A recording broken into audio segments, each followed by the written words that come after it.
Hey, y'all, is it on? Is it on? Is this thing recording? This is T.S. Madison coming to you loud, live, and always and forever in color from the Outlaws podcast with none other than me, T.S. Now, listen, I got on this Donna Summers Last Dance Romance for Love chop honey because I didn't get one of my good nasty party caps put on. But I'm going to tell you, my guest today, I may not have got my hair done, but bitch, my guest today is sitting up on the layers upon layers upon layers upon layers upon layers of beach wave hair. And I don't want you to be confused. It's not a yak. It's not a perm. It's from the root, okay? Ladies and gentlemen, please put your hands together for my internet sensation, BRETMAN ROCK. On everybody's screams and hollers. BRETMAN, listen to me. Hi, aloha, Miss T. In the words of Maleficent, listen well. I just want to tell you that your hair is laid like rich Asian woman, honey, from the show Crazy Rich Asians, bitch. Exactly. Bitch, when I say that hair is layered, your hair is so layered, girl. It's like all of the waves. Thank you so much. I'm a Leo and I'm Filipino, so I think with that combined, it's just she was meant to have a mate. So you're a Leo and a Filipino. So that means that you are filled with spice and beauty. Spice and beauty. Ferocity, girl. Yes. Now you're Filipino, so let me tell you this. I'm very into. Okay, what is a Filipino dish that I would love? Because lumpia, adobo, pancit, pinakbet. What is close to pho? That's Vietnamese. Sinigang. That's Vietnamese. I feel like we don't really enjoy like soup with like noodles in them. It's bulalo maybe. So that's what will be close to pho. Yeah, like bulalo, which is like oxtail soup-ish number, kind of soul food you eat it when you're sick. Yeah. What are the ingredients? What are you thinking of? No, because I like Vietnamese. I like pho. And I like banh mi. That's it. Yeah. You would love Filipino food. We're just like a little bit more on the oilier side. I feel like Thai food is like healthy, that's why they live so long. And Filipinos are oily, and that's why we have gout and like, you got the really same bad knees. Yeah. So my thing is, so you said it's more greasy, like, so because I know Thai food, I like yes, like I like pad Thai, I like like the curry because they use more like a curry. Yeah, like a coconut panang. Yeah. And Vietnamese uses more of like basil. Yeah, fresh food. Fresh. Yes. Filipinos fry up everything. And you say Filipinos fry up everything? We fry everything. Mm-hmm. We don't even believe in air fryers. I'm like, if there's no oil in it, you're not frying it. No, you're not. Listen, if ain't no oil in it, honey, why am I there? Exactly. You mean to tell me you're trying to cook with no oil? You trying to kill me? Mm-hmm. What is an air fryer, bitch? You trying to kill me? My ancestors would be like, what is this? We made ovens for you and you're out here doing this. So you live in Hawaii? Mm-hmm. Since I was 8 years old. So you were born and raised in Hawaii? I was raised here, but I was born in the Philippines, better than Billie Jean's. And then I moved here when I was 8 when my dad had a fling with my babysitter. But I'll get to that in a bit. Yeah, we're going to get to that. I want to talk about first, because you are so pretty. And I know you get that a lot, that you're very pretty. Thank you. You're very pretty. Well, I have my days. You. I would love to have had a better hair day. But thank you. But your hair is that's all natural. Your hair's all natural. Yes, I grew it myself. I started growing it out like pandemic when my dad passed because he had long hair growing up as a child too. He thought he was like a rock star and he was kind of like the only guy in the Philippines that I knew that was like long hair. And when he passed, I was like, I'm gonna grow out my hair for you, dad. And I feel like I've never looked like a BRETMAN Rock more in my life. Like I feel like I finally look like what I'm supposed to look like. Does that make sense? I understand what you mean, which was going to bring me to my question because you're so pretty and because your hair is so long and layered and luxurious.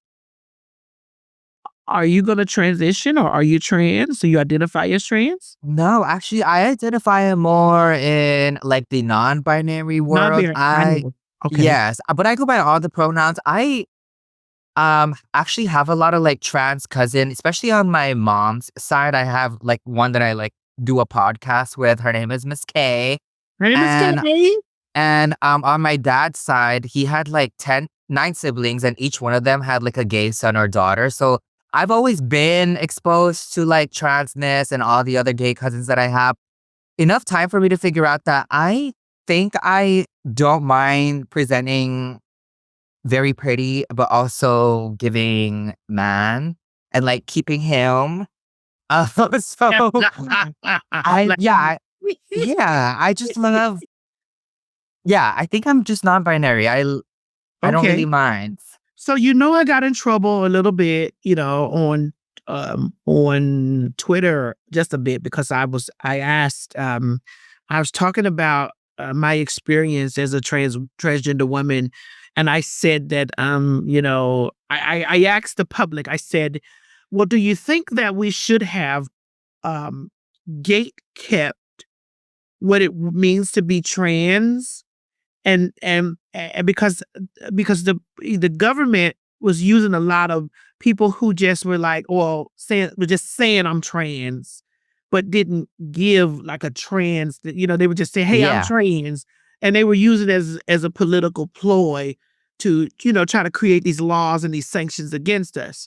And so when I met a non-binary person responded under the post and said that because listen, if you tell me you're non-binary, I respect it. If you tell me you're trans, I respect it. If you tell me that you're gender fluid, I respect it. And I don't invalidate your identity. I'm just almost 50 years old. And with me being in that coming from a different era, I have questions. I'm like, hey, the new terms when they come in, I know that when I was transitioning back in my time, bitch, I was going for the cunt. Bitch, well, I wanted to go. Bitch, bitch, give me the Little Kim. Give me the Mary J. Blige. Like, girl, you know what I'm saying? Give me one of the cunts. Now the girls, when they transition, they're like, okay, well, I've done enough. And I'm like, but wait a minute.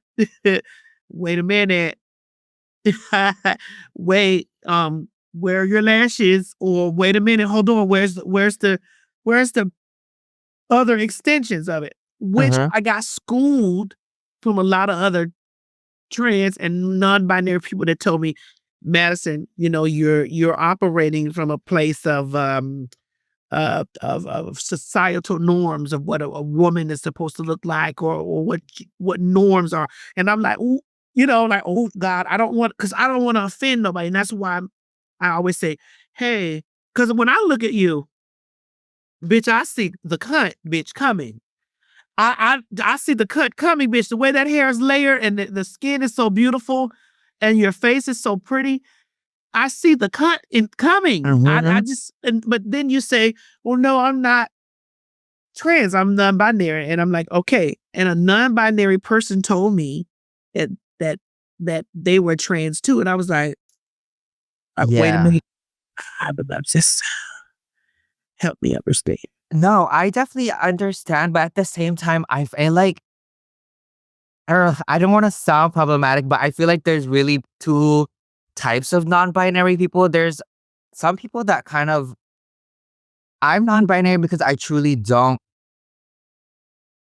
care for how I express my gender. I hate explaining to people that I'm just a pretty man with long hair, really, at the end of the day. who likes to play with makeup. I enjoy the pretty things, but there's also non-binary people who kind of tether the lines between transness and non-binariness. And for that, I can't speak for them because that Yeah, is their right. You ex- see? You see? experience, But for me, growing up in the Philippines and my grandma introducing me to her friends and all of my uncles being like, this is my handsome and pretty grandson. Ah. And also just like growing up in Hawaii is very different because I've known from an early age that mahus, which is what they call the third gender, were always like seen as like these not creatures, but like these people that were respected in the society. Like people would literally bring their kids to non-binary third gendered people and have them name them because they think that, non-binary people or the third gender people, mahus, had that gift of like telling the future. And even in the Filipino culture, they're called babaylans, where, they predicted futures and they were seen and respected in the community for who they were. And yeah, some of them were trans identifying. So for me, I'm non-binary because I truly never emphasized or gave a fuck too much about gender. Obviously, if someone told me they are a woman or a trans woman, I'm gonna respect that. Yeah. I'm talking about me and how I like to be addressed. Yes. I don't give a fuck. Call me by what you see. Just put some respect on it. Yeah, Because 'cause there are listen, people that call you like they. And I'm like, yeah. okay, girl. Yeah, because like if talking to you through this interview, I'm gonna say she a lot because I see beauty, Thank and you. it's like it's giving the cut, bitch, She's giving her. She can be her and she can be they, them, she, Mhm. I actually, and here's the thing for me that probably gets me in trouble a lot that I have to, and this is why I usually always ask people, what their pronouns are, because me, if I see the cut bitch, even if it's a pretty boy, I'm gonna say she because Yeah. it just gives so much. Mhm. It gives so much pussy, bitch. It gives so much, Yeah, no, at least you're being nice about it. I just call everyone she because I just learned English as my third language. I still struggle with he or her. So even my dad's a she, girl. So I truly don't. I'm like, girl, if Well, every listen, time, in our languages, in our gay lingo, we call everybody she anyway. yeah. And Miss in Thing, Filipino, girl. everyone's a sha. So Yeah. So I like what you said. So can you school me a little bit? You said in the in Hawaii, it's mahu, yes. mahu. Yes, Mahu. mahu. Mhm. Mahu. Okay, Mhm. and in the Philippines, it's Babaylans. Yeah, Bailan. exactly. Or you can just say bakla. Just say bakla. Bakla. Yes. Okay, so this means that we were gifted creatures Mhm. we were ethereal creatures. We were Ethereal. Like people literally like prayed to us and people came Yeah. to us to be healed. People came to Yeah. us for advice for war. And I'm just like, when did we lose that translation? Because I would love to go to T's Madison and ask her about who's going to win the war. Well, I can see it You now. know, It's up. what should I name my baby? T's Miss What? Madison, what should I name Mahu. her? Mahu. All right. So we did all of that and we still haven't even grazed the top of the show. So at the top of the show, what I like to do, there's a segment it's called Talk Your Shit. Now, what you do in this part of the show is that you tell us who you are, what you do, what you are proud of, and this is your time to shine. Like you don't hold back, Oof. And the reason why I created this segment of this show is because people call me narcissistic. And they call me narcissistic because I'm like, oh, bitch, I got a song with Beyonce. Oh, I got a Emmy from Drag Race. I got a this, I got a. They're like, oh, girl, oh, girl, oh, girl. Yeah. Here we celebrate all of that because you got to remember that in the lack of a better term, we're faggots. So we're not supposed to have anything. We're not even supposed to have the dick that the trade gives us on that, we're I'm not even supposed to have saying. that. So this is where we celebrate who you are. We celebrate you. I want you to be as arrogant as you can. I want you to look in that motherfucking camera and say, I'm BRETMAN ROCK and I am. Yes, and go. Yeah. Bitch, I am BRETMAN ROCK. I am an immigrant from the Philippines. I am a content creator for quite some time now, but you already knew that because you have seen me everywhere. I have graced the covers of Playboy, the very first openly gay man in Playboy. Yes. I was also the first Pride Vogue cover of the Philippines. And I've just been the baddest bitch since I was 17. I honestly made my first $1 million when I was 18 years old, still in high school, living in this great mansion now that, like Miss Madison said, I'm not supposed to fucking have. But guess what? Peacocks are outside waiting to get fed, bitch. Where's your peacocks?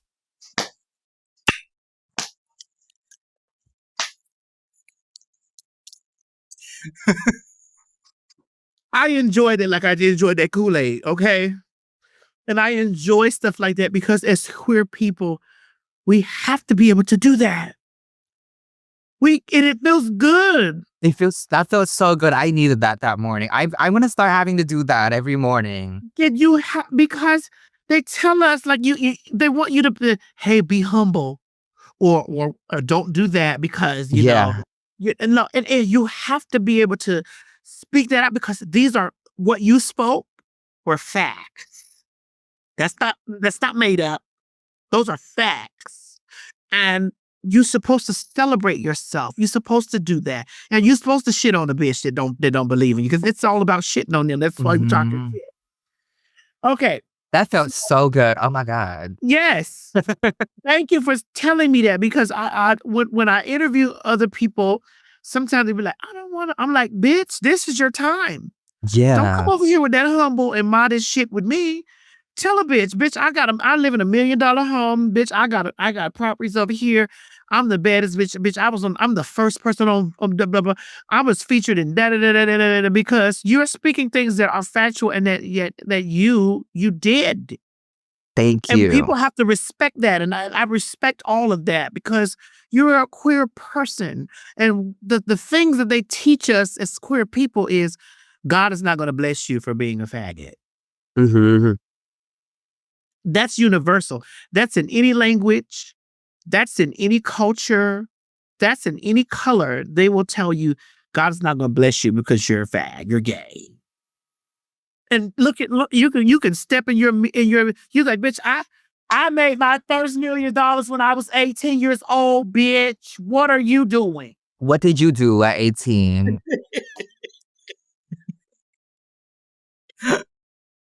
So let's talk about your origin story. I want to tell me about a turning point, an experience, a source of inspiration, or a eureka moment that shaped the path that you are on today.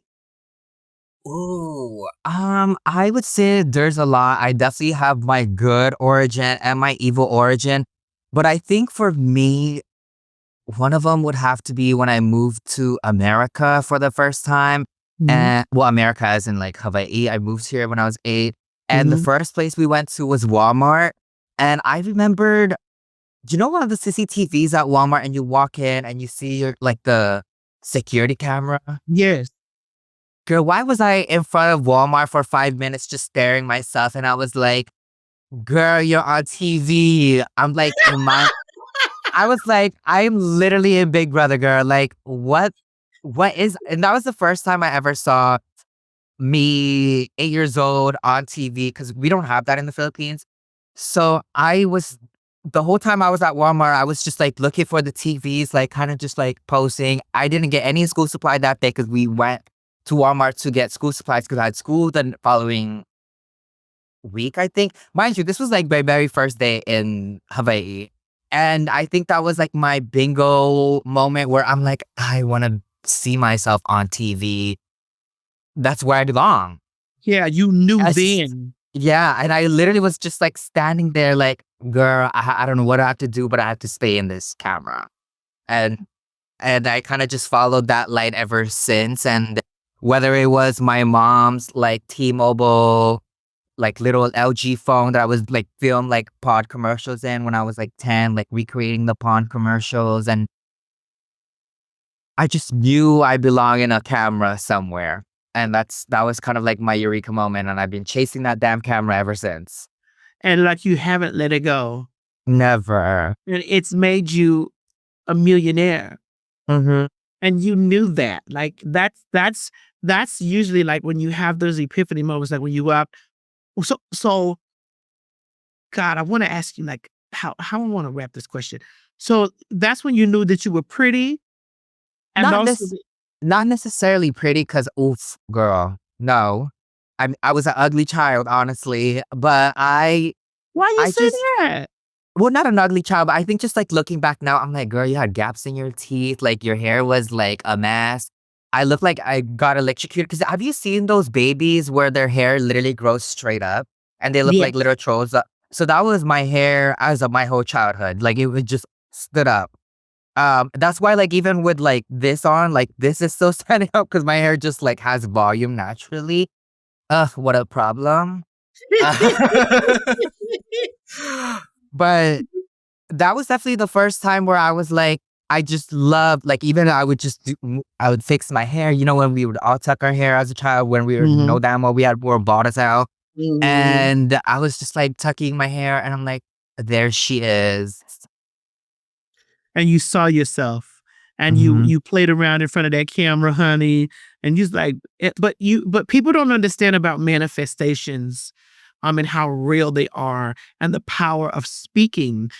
And this is why I told you to talk your shit in the opening part of the show, because I wanted you to speak out, because what that does is it sends a message to the universe that you gave me that, thank you, but I'm ready for more. And I'm Hmm. here to get I'm here on this planet to get all the things, not some of them. I came here Yeah. to get them all of it. Did you ever have a Walmart CCTV moment where you're like, Girl, that's where I listen, belong? that's how I saw my booty, like at Walmart. Like I was like, bitch, hey, Granny, let's go make a seven, gonna make me happy. Yeah, you know it. I was like, I'm on bent over in the store. I'm That's all what they bent call over. self checkout. Yeah, it's like, bitch, I'm going, yes, bitch, Yeah. look at this. Cutting up and stuff in the Walmart. So I get it, but you're so much younger than me. And I like when people who are younger than me tell me their epiphany moments, because I get to think about like, damn, I could see you as a kid, as an 8-year-old kid, dancing around in front of the camera and stuff like that or whatever. And then you reflect back over this stuff now, you're like, girl, Mhm. I knew it. I knew, bitch, I knew I was a bad bitch when I walked in Walmart. Exactly. That was like my North Star, like on like so dramatic, but I just had to keep chasing that, I guess like feeling or like my eureka moment of like, how do I get more of this? Like, how do I, because I could even tell that I turned it on when I saw myself on camera because I got sassier and just like, so I don't know, the camera has always turned me on. Like, So ugh. my next question to you, before we go to the next part of the, is how did it happen for you? Like, how did you, how did your first wave of followers and wave of integrating into mainstream, how was that? How did that happen? Well, like I said, I was always chasing the TV thing. And when I was in middle school, I joined this leadership program. It's basically like student council. And every morning we go on TV and we announce like what we're eating that day, the schedule of the day, or like any school announcements. And the whole school has always like looked forward to Britney Spears. And that was what my screen name was, Britney Spears. It still very much is Britney Spears.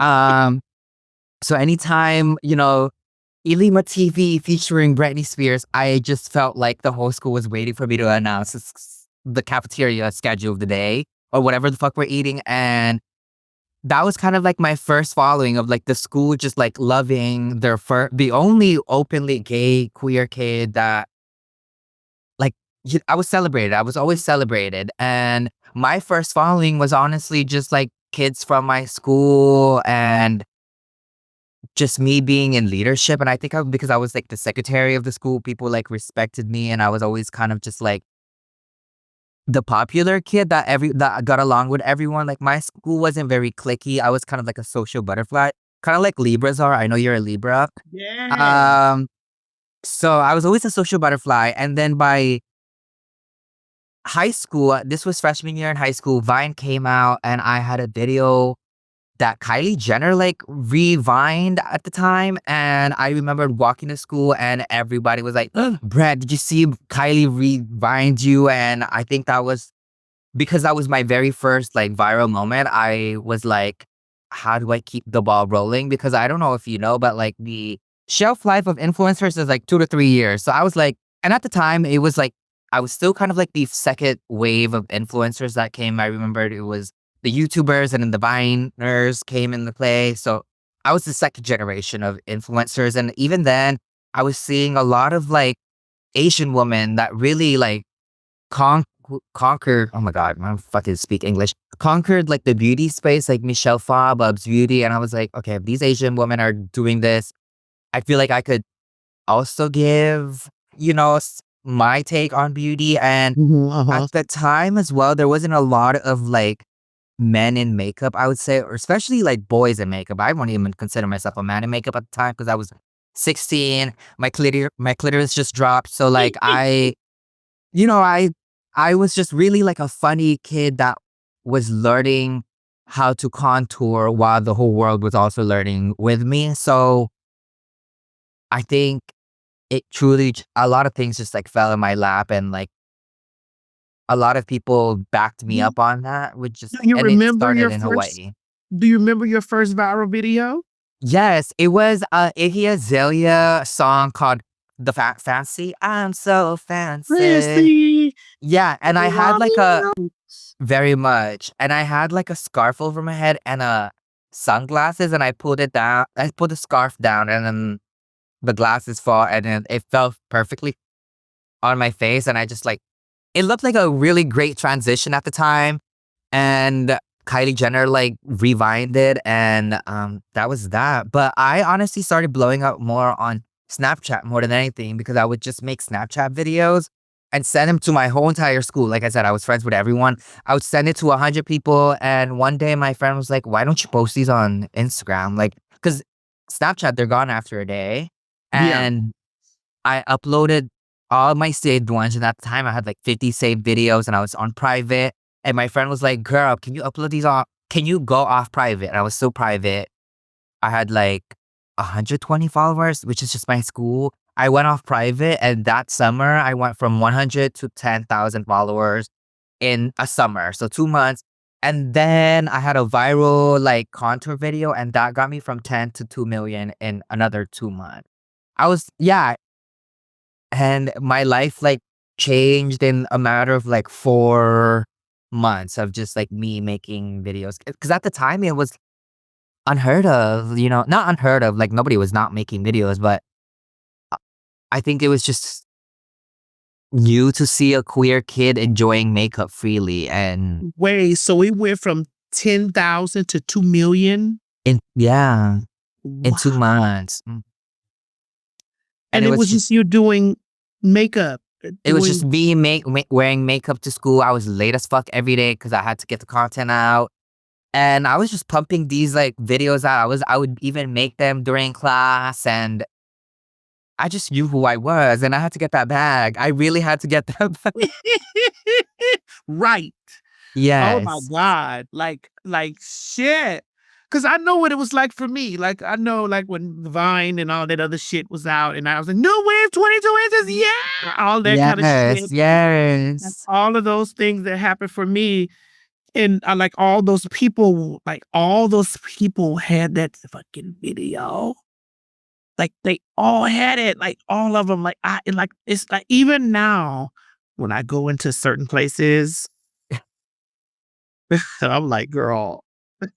Like, Yes. I hate when they bring up old videos. I'm like, I'm like, "That "Girl." was a different girl." Like, Like, that's me, but girl, I was just learning how to use my camera for that at the time, you yes. know? And it's crazy because I did that "Come on in, bigdickbitch.com, bigdickbitch.com," and, like, Yeah. You don't know how I seen the front door, like people have screenshot that video and they screenshot just the house. And like people, I see it in places that said, if you know where this house is, you were from this time. And I'm like, wait. Yes. I know the house. I'm like, wait, that's my house. You know what I'm saying? Like, hold on, And you don't think I'm about those dead. things when you're doing it. You don't think about them. Like you're just making content. So you're not thinking about like, oh, this is gonna last 20 years. You know what I'm saying? Like, No. Yeah. you don't think that. Like you don't think that this is gonna hit so hard. Especially at the time too, I don't even think anybody knew how much or if you could even make money online and that it could really be a career one day that like, pays your bills. I definitely didn't join to make money because I didn't even think that was possible at the time. Yeah. So I get what you mean. Yeah, and then you None of start us knew. making money and you like, ooh, This is nice. Oh, Yeah. this is nice. Wait a minute. Is that $1 million? Oh, that's what it looks like. Okay. Yes. And so so I'm going to ask you this before we go to this next section. So I didn't try to gatekeep it or police it, but I was like, damn, you can't let everybody get up. Like you can't let everybody, because these bitches will come in and they'll oversaturate the stuff. And then next thing you know, it's not the same. It's not the same monster that like, and I created that. And now like all these people are trying to do what I did. And it's not working for you, honey. It's not working for you. Because you don't have it. And speaking of it, we all have a villain era. So every outlaw gets labeled a villain at some point, often when we're just trying to live our truth and do our best. Your villain era could be a time you stopped people pleasing, a time you stood up for yourself, and maybe made a mistake. Maybe you did something that sparked controversy, or maybe the world just wasn't simply ready for you. What was your villain era and what did you learn from it? Oof. I feel like my villain era, every time I think of that, I just think of my two siblings and how they probably think they're superheroes and I'm the villain of their story, but they don't realize where the villain's coming from. I'm really the Maleficent of the family because like nobody knows why Maleficent is mean until the movie came out, But where I'm coming from is when my mom moved to America, she only brought my brother and my sister and she left me in the Philippines with my dad. My dad was a womanizer and whatever, but because they separated us at a really young age, I developed the only child syndrome where I was actually convinced I was the only child for so long. And, my mom would just call here and there to ask me what's up. And I lived the fantasy because I was just like the grandchild of like my grandma and I was like her shadow. I was always with her everywhere. And I had a really cool dad. And when I was 8 years old, I noticed we were headed to the airport. I'm like, oh my God, what are we doing? And that is when I met my siblings for the first time. And I had to learn how to be a brother. And I was like, and my sister's a girl, obviously. So there was like that jealousy already. I'm like, why does she get to have long hair? Like, why does she have to have Barbies? And like, I didn't even get to like, I didn't even know her. Like, my mom was like, hug her. And I'm like, what the fuck? Like, who the fuck is this bitch? Is this bitch like walking in my house? Like, and why is dad carrying her and not me? Right. So, yeah. And so I think what I'm getting at is I never really knew what it was to be a big brother. And they just kept separating us. Because I was just like one time that they visited and then we were separated again. When I was left again with my dad, one day my mom called and she was like, oh, how is your babysitter? And I was like, oh, dad loves her. Like they're always kissing. They're always massaging each other. And mind you, at the time I was like 7, 6. And I was really just like being honest with my mom. Like they're always kissing, massaging each other. We all sleep together, just saying whatever. And now that I'm older, I'm like, I could have sworn, like even when I think about this story, I could still hear my mom like heart drop on the phone. And 2 weeks later, she came to the Philippines, and my babysitter. We called her maid back home. I know It's it's all not right. politically correct to call It's people okay. maid these I days. have a maid too. Yeah, she was my babysitter, and she was cooking fish, like frying fish with oil. Like I said, we don't do air fryer. Right. And she was cooking the fish, and my mom walks in, she grabs the pan and like whips it at her, and her hands boiling. She grabs her hair, she like goes to Pound Town and like drags her out of the house. Mind you, I'm like, what is going on? I'm eating my oatmeal, getting ready for school, and my mom's like just walked in. She didn't tell anyone she was coming, dragged her out in the street. And in the Philippines, we don't even have like roads or anything. We just have like dirt and like a mess. So she drags her out like 100 meters out. And mind you, at this point, like she had her hair, like she had a bald spot, her hands were boiling. And it was a movie, girl. It was a movie. And then a week later, another week goes by, and my dad wouldn't show up to court. And my mom, being the bad bitch that she is, let's just say, como se dice, he just showed up to court out of nowhere. Hands tied to the back and just like barely awake, because I think my mom had somebody like literally like conk my dad in the back of the head, and he woke up in court. Yeah, I don't know what the fuck was going on, but I didn't realize that that was the day that my mom was like gonna give my dad the ultimatum, like me or her. And my dad chose my babysitter. And in the Philippines, you can't get annulled. I mean, you can only get annulled. You can't get divorced. So my mom had to get like all these like paperwork done. I had to like therapy and all that things, like what happened this day and all that. And I end up in America, happy. And then that's where my villain story started, because my brother somehow convinced me that my family is broken because of me. So it became your fault. Yes, he was like, if you didn't tell mom that dad was cheating on her, like, no, those weren't his exact words, but like, he definitely made sure that I knew that the family would still be together if I didn't open my loud mouth. Wait a minute. Yeah. So I had an eating disorder like growing up, because I somehow also convinced myself that I didn't deserve my mom's food, because that's what my family does. We're cooks in Hawaii. We even have like food trucks and stuff. So that's why she's real skinny clean. Thank you for my eating disorder, brother. Like, you really ate with that. I didn't eat with that, but and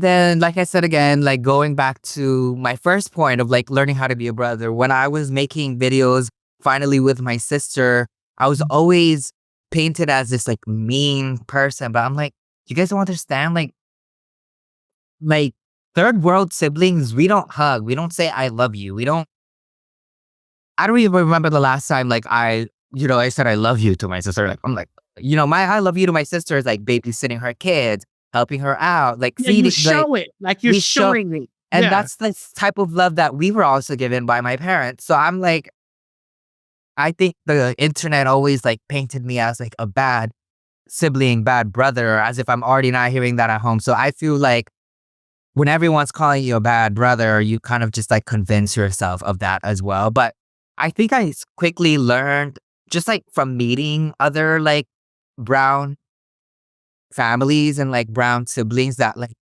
oh, we're not different. Like, we're mean to each other because we just didn't know each other until I was 8 years old. I had to figure out this whole brother thing. And like, yes, there is underlying jealousy because like, my sister moved to America playing with Barbies while I was like in the Philippines, like, looking at my reflection in the fucking rice fields. Like, who was that girl I see?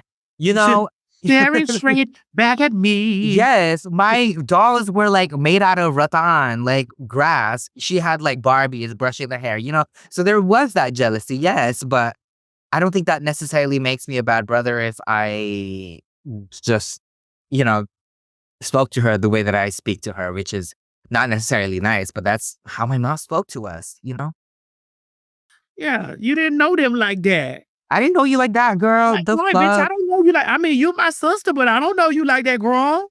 And we don't even look alike. Like, I'm Right. All I know is prettier. my dad. All I know Yeah. is dad. Dad Mm, held me. Dad loves me. Dad does this to me. Listen, I come home and it's two more of you motherfuckers over here, and I'm like, who the fuck are you? You know, and why is my dad Mhm. holding you? Oh, Mhm. we're related, girl. Well, girl, my dad is kissing that lady at the house. right, right. I'm like, oh, you want me to have a sister? Okay, do you want another one? Like, Girl, why are we so bad, honey? I everyone has to suffer. What are you smoking something? Are you eating something over there? What No, is I it? have to drink this gallon Oh, every day. this is what keeps you pure. This is what the glow is coming from. Oh, it's the water. Yeah, it's definitely the water. It's the island water. Is that your Fresh off the bottle? spring.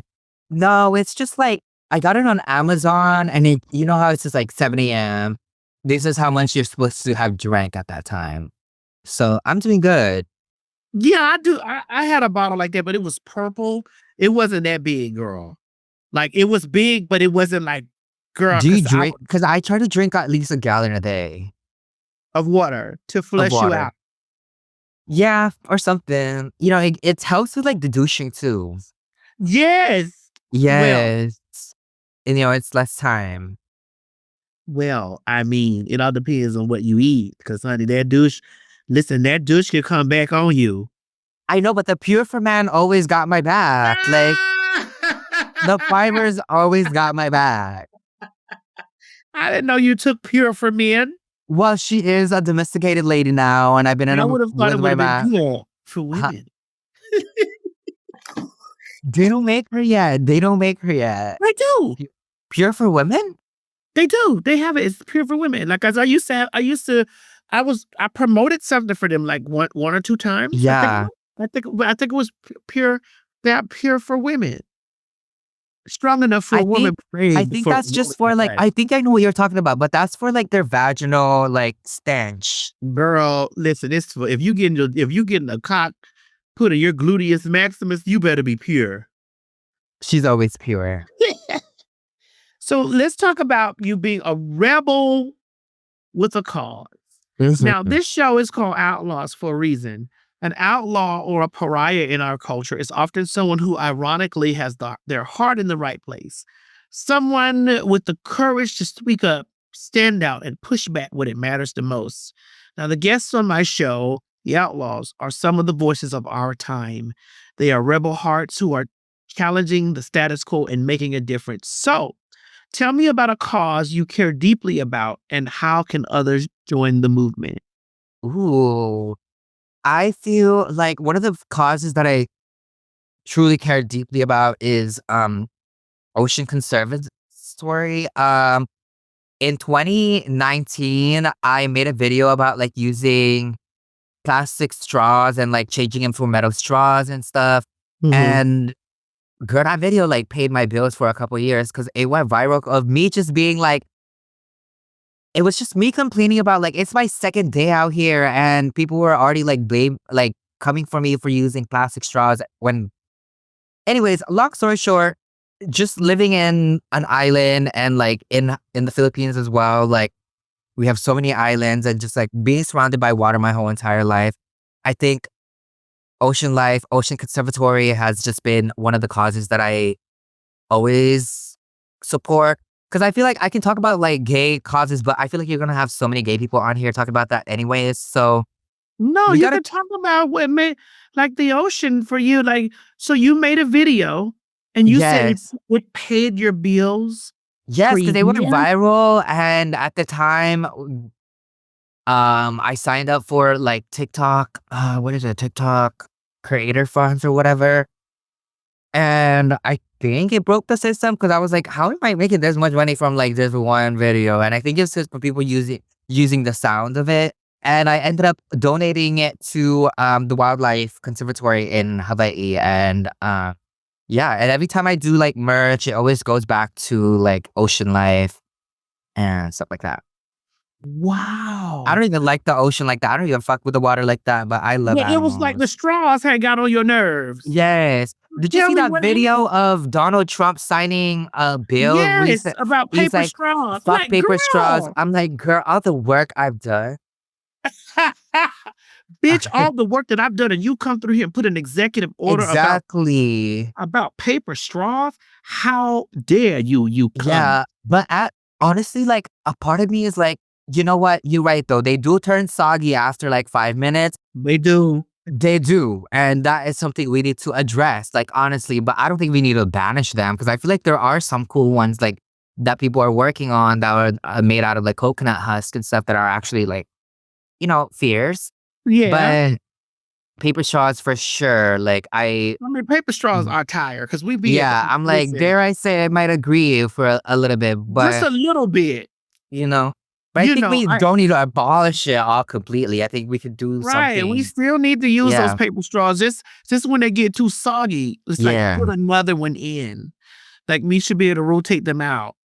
So I want to know what happened that made you feel a way towards the plastic straw. You were out at the ocean, and were they floating? Were you Um, swimming? I think And just like my whole life, it's just always just like embedded in any places that I've lived, especially like here in Hawaii when tourists come, they really do come and trash our beaches, touch the wildlife. Like there's so many like they'll play it even when you enter Hawaii, like a video being like, don't touch the seals. And we got all these tourists, like white people, that just like think they can pet a seal and then they cry about it online when they get attacked. Or like, all the sea turtles, like don't touch them, but they'll still come and like touch the sea turtles, like thinking they're like praying over them. But I'm like, girl, you just like fucked up that bitch like whole like, don't day. touch it, bitch. Don't touch Yeah. it. So I think just like living here and watching all these like white people touch and like trash our beaches, honestly, like that was probably my last straw. No pun intended. Basically, That was my well, last plastic straw.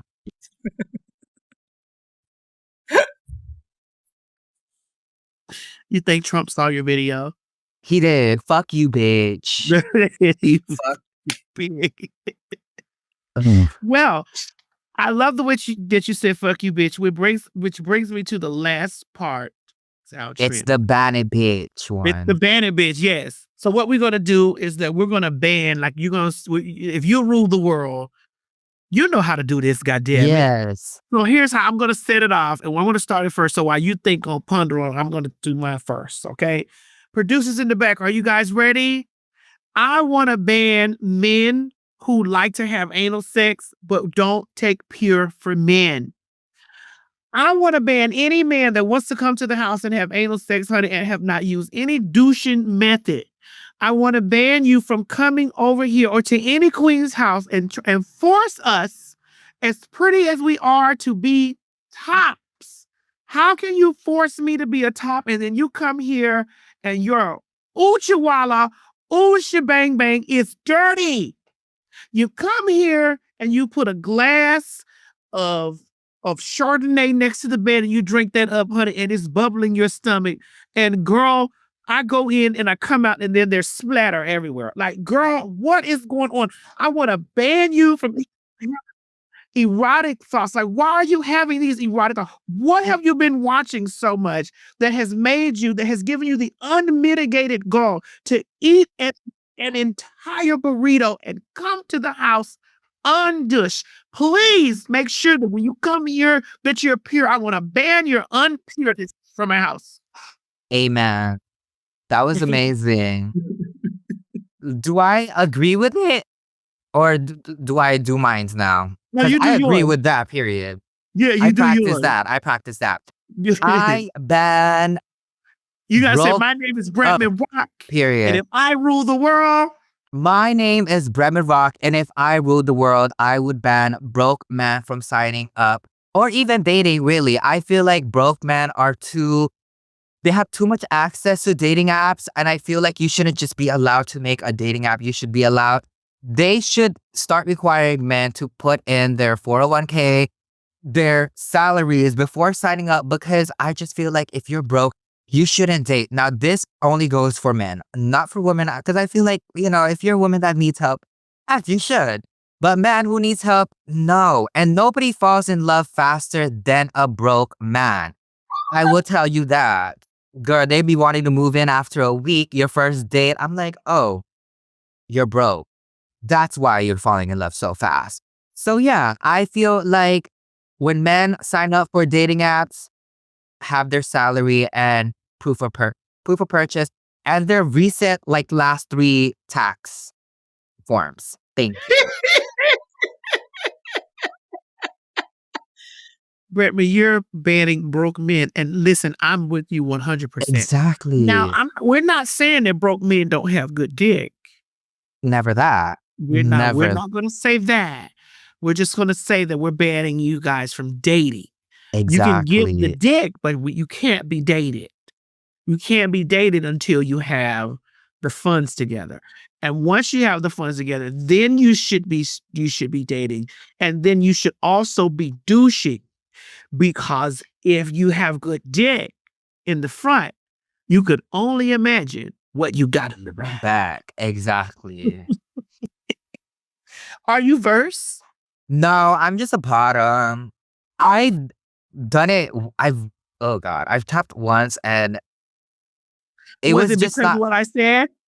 It was actually just because like he was big and I look like a chihuahua trying to move a couch. Like it just was not the fantasy and it's just not for me. Like I like looking up, not down. You know, that's more my angle, like serving. I think that I can see you in a servitude manner. But Very. Here's the thing. I've never liked topping either. Like that was not like the thing on my thing. But when I got into adult films, that's the thing that they push. Like they push because the fantasy is a TS, topping a man. And I'm like, girl, like I don't, and I used to do a lot of bottoming videos and they would get like really good views. But then like when I would put a one top video up, it would go insane. Like they would be like, I'd be like, oh my God. Like, do I have to do that this week? Like, I don't even respect him like that. Right. Like, girl, you don't like cunt? I have never been in that predicament, honestly. I know, because you came in as an influencer, honey. I came in as a girl, as a working girl that turned into a influencer. Well, no, not that, but also I've just never feel like I've been in a situation where like a guy was like, I want you to top me. The one situation that I was in, I felt like he was getting in that position and I was like, oh my God. Like I felt like I didn't have a choice, but like now it's like definitely in the first like date, like, girl, I'm not topping you. No. Okay. I'm in a space where I'm like, You have the choice. you have a choice. It's not like, so I choose not to do that. But I do like to be chewed on though. Exactly. I like to be a little here and there. Yeah. I like to be tasted now. I like for you to taste your food. I'd like for you to taste your food. I do. I do like to be, fondled and, treat me like a dog bowl in between the legs. Trying to feed me, So I like that. But I'm not really into, the mountain climbs. I'm really not into that. I'm not into moving couches. I've never moved a couch. Like, are you dating? Yes, I have been with my boyfriend now for a year next month, actually. But we've known each other for 6 years and we only started dating a year ago. How did that happen? Right person, wrong time. We met at a club in Hawai'i and I thought he was straight and my cousin went up to him, like, are you gay? And he was like, yeah. And we hit it off that night and then we went out to go eat. Where we ate is where I found out also that he was talking to someone else. And I was like, baby, I'm not a motherfucking roster girl. I'm not an option. And I kind of just like left him that night, didn't get his number. But a year ago, I was scrolling on TikTok and I see this man and I'm like, why do I know him? And I'm stalking and I'm stalking and I reach out. Well, I, slid in the DM a little bit on Instagram, but he was private and I've never done that before. And as I was about to message him, there was a 6-year-old message waiting for me that was like, I'm sorry about tonight. I didn't get your number. I would like to take you on a proper date. And I replied 6 years later and I'm like, is that date still on the table? And we went on a date that very night. And that's when we found out that the guy he was talking to was like somebody that he rejected, but was also like a compulsive liar and was telling everyone they were dating because he didn't like being rejected, I guess. And we've been together since. But thanks to that guy that like lied about being together with him, because I truly don't think we would have worked out when at 20-year-old me finding out just my stuff and my dating life at the time, because I was just like freshly BRETMAN ROCK and I was still kind of finding out the same thing and like what it was all about. So I'm glad we didn't date when I was 20. I'm glad we're dating now that I'm 26. So you're happy now. I'm very happy. He's very understanding and like I think patient is the word. Like he gets what I do. I don't really have to explain to him. Right. Because that was going to be my next question. As big of a star as you are, do you run into difficulties with like when you're dating a person being swallowed by your star? My first boyfriend definitely like had no patience, didn't even have social media, and I had to explain everything to him. Like one time I was scrolling on Twitter and I guess he'd seen someone's fucking dirty stuff. Stuff, and he thought I was looking at it because he had just like looked at my phone as I'm like scrolling past it, and he's like, so these are the type of people you follow? Like, and I'm like, this is just like a retweet of somebody's dick. And like, and I can't avoid what I see online. And that's not what he did. And I tried to explain that to him and like, he blew it out. Like he told his parents and siblings that I was watching porn in front of him. And I'm like, girl. So do you think it was jealousy too? I think it was, well, yeah, honestly, because I think he would even get, at the time, he would even get jealous when like girls would ask me for photos. And I'm like, I was just like sucking your dick. Like, why would I want anything with girls? Like, why are you jealous that girls are asking me for photos? But the boyfriend that I have, and he also, Madison, like, girl, he also did some brujeria shit on me. Like, after he left. Yes. Wait a minute. So they got that down there in Hawaii? No, he's not from here. He's from Mexico. Yeah. Well, he did the real craft on you, honey. And I was like out for 4 years. I was a nun. Like I couldn't even find men attractive for 4 years. Like, cause he broke up with me in 2021 or 2020. And for 4 years, I couldn't even like flirt with men without like gagging. I couldn't even get horny. I just was not. Wait a minute. Did he tell you he did it? No, I found out through a cleansing that I did with a Native American woman. And she was like, why is somebody holding your heart? Like she thought it was my dad because it was a man that was like holding my heart chakra like really tight and like not allowing me to like fall in love. And she was describing this man and I'm like, okay, that's not what my dad looked like. And she was basically describing what my ex had looked like. And she had asked me like, did your ex do this? And I remember when she said that, it clicked in my head that like when I was with this man, he would tell me stories about how he would help his auntie perform crafts on other people. And he would joke around with me being like, if you leave me, like, I'll make sure you never find anyone again. And me being the delusional bitch I was, I'm like, girl, you're so in love with me. Like, you're obsessed. You can't get enough. But he actually did. You together. Yeah. He pulled you together. So is this the guy you're with now? Oh no, hell no. I was like, wait a minute, girl. So he did that and got you back, girl. Like, oh my God. No, I definitely had to do like some cord cutting, some rituals of my own because I'm like, you don't even understand how strong my ancestors are, girl. If you think your auntie practiced that, like my grandma practiced her her own thing too. Like, girl, don't fucking play with me. But also I would say I'm thankful for him because during that 4-year period of just like my heart chakra being closed to everyone, it was very open for myself. And I truly fell in love with myself and just everything that made me me. I love my own company now. And I think learning that boundary from my first relationship definitely helped with this one now because I tell this man, I'm like, you're gonna see me weekends and you're gonna go to work on the weekdays. And we only really see each other on the weekends. And he understands because he's in the Navy, he's in the Special Forces, and he works every day anyway. So he's like, okay, bitch, work. And it works for us. Cause bitch, that last. So basically, ladies and gentlemen out there that's watching, you gotta go get you a cleanser to know if your girlfriend or your boyfriend has done some Please, because you magic never work. know. Mhm. Wow.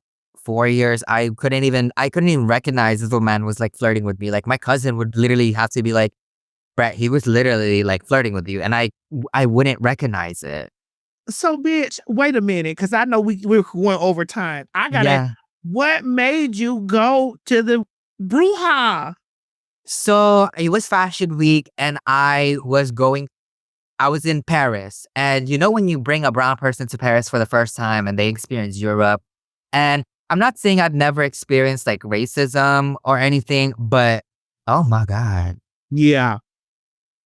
Oh my Europeans, like they would stare you down, like, and Girl. they just stare. And I'm just like, what? I'm not the one that stinks. But anyways, because girl, they also smell up there.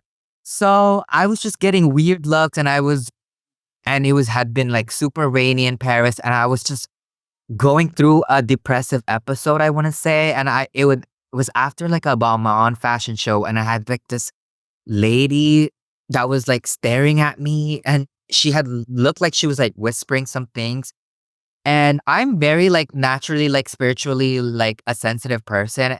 And she was like casting a spell. Like it was so weird because it was like so busy, but there was like a spotlight on her. And I was just like staring at her the whole after party, just like, why is this bitch like staring at me? And she would hide behind people to like stare at me.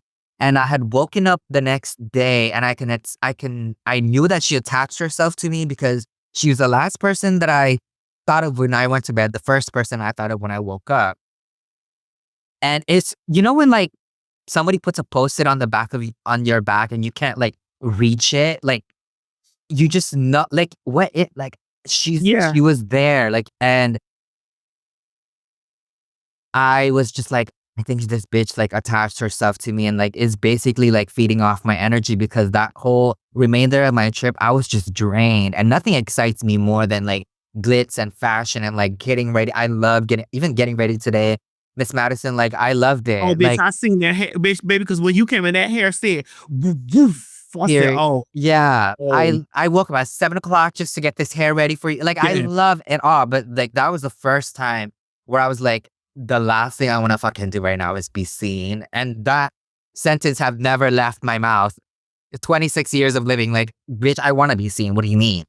So when I got back to America, I had found like a healer lady who was Native American, and that's when